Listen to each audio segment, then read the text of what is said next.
On July 20th, 1944, a briefcase packed with explosives sat just 6 feet away from Adolf Hitler.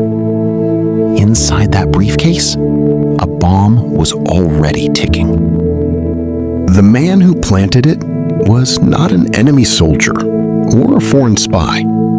He was a decorated German officer, a colonel who had fought and bled for his country. And in the next 12 minutes, he was about to attempt the most consequential assassination of the 20th century.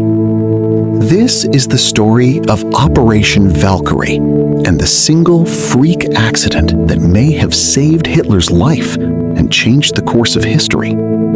His name was Claus von Stauffenberg, a career army officer from an aristocratic German family, and by 1944, a decorated war hero who had lost an eye, a hand, and 2 fingers fighting in North Africa. By this point in the war, Stauffenberg wasn't alone in his growing hatred of Hitler. He was part of a wider resistance network inside the German military and government. Men who had watched the war turn into a catastrophe, who had learned the truth about the mass killing of Jews and civilians in the East, and who believed that only Hitler's death could stop Germany's total destruction. These weren't peace activists. Many of them had supported the war effort for years. But by 1944, with Germany losing on every front, they concluded there was only one path left to save what remained of the country: kill Hitler, seize control of the government, and negotiate an end to the war before it destroyed Germany completely. Stauffenberg was chosen for a critical reason. As a senior staff officer, he had one of the rare privileges that almost no one else in the conspiracy had: direct personal access to Hitler's briefing room. The plan had 2 parts, and it needed both to work. Part 1. Stauffenberg would plant a bomb inside a briefcase during a military briefing at Hitler's Eastern Front headquarters, known as the Wolf's Lair, then leave before it detonated. Part 2. The moment news of Hitler's death reached Berlin, conspirators would activate a secret plan called Operation Valkyrie, originally a real German contingency plan designed to mobilize reserve troops in case of internal unrest. The plotters had quietly rewritten it so that, in the chaos after Hitler's death, those troops would instead arrest Nazi leadership and seize control of the government. On the morning of July 20th, Stauffenberg flew to the Wolf's Lair with 2 bombs hidden in his briefcase, primed and ready. He excused himself before the meeting to arm the explosives, but he could only prime one of the 2 devices before he ran out of time.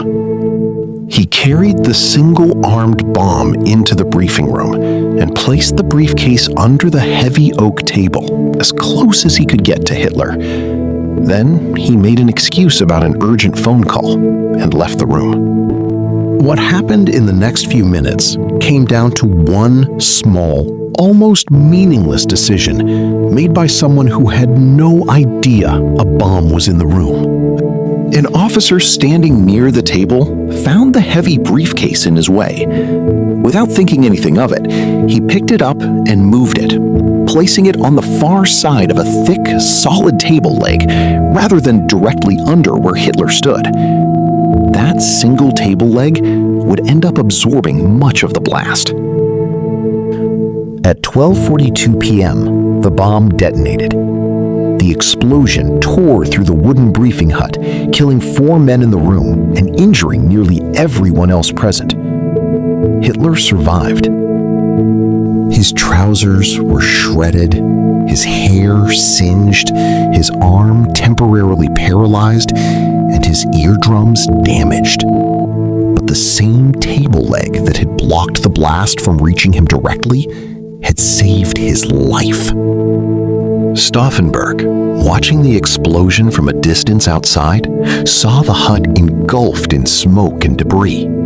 Certain that no one could have survived, he immediately left for the airfield, boarded a plane back to Berlin, and set Operation Valkyrie into motion, believing Hitler was already dead. he was wrong. Back in Berlin, the conspirators moved quickly. Reserve troops began mobilizing, key government buildings were secured, and orders went out across German-held Europe to arrest Nazi officials.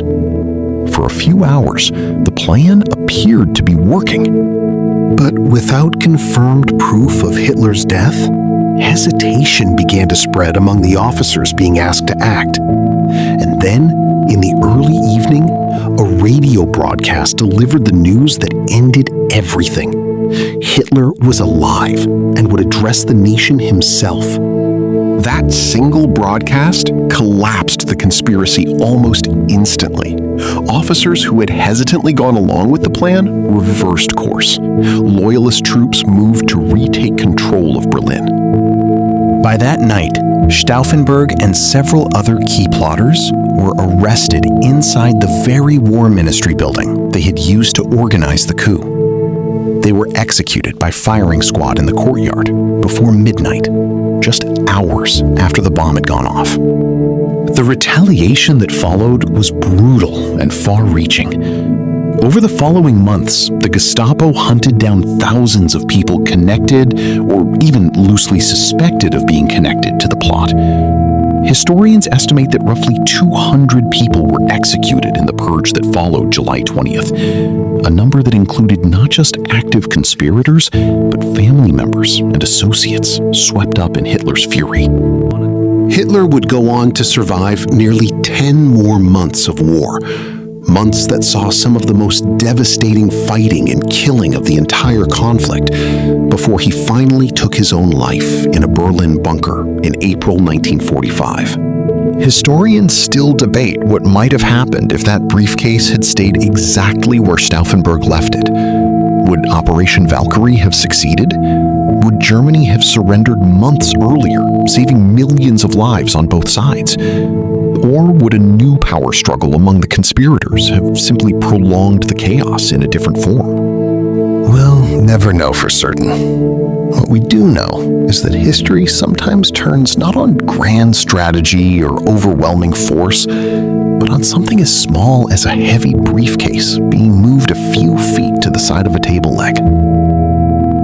If you want to see what those final 10 months looked like, the collapse of the Third Reich and Hitler's last days in the bunker, let me know in the comments and subscribe for the next part of this story.